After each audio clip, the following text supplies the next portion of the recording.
Zip code for vanilla gift card. How to find a zip code.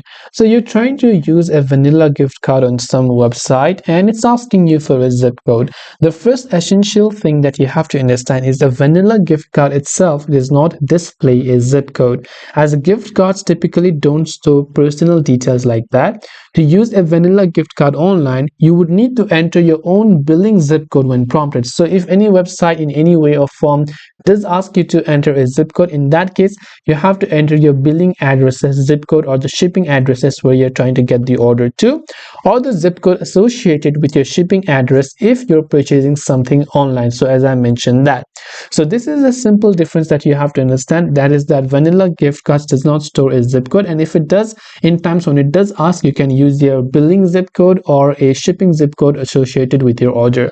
I hope the video helped you understand. If you have any questions, feel free to leave them down. Thanks for watching till the end, and see you soon as always in the next video.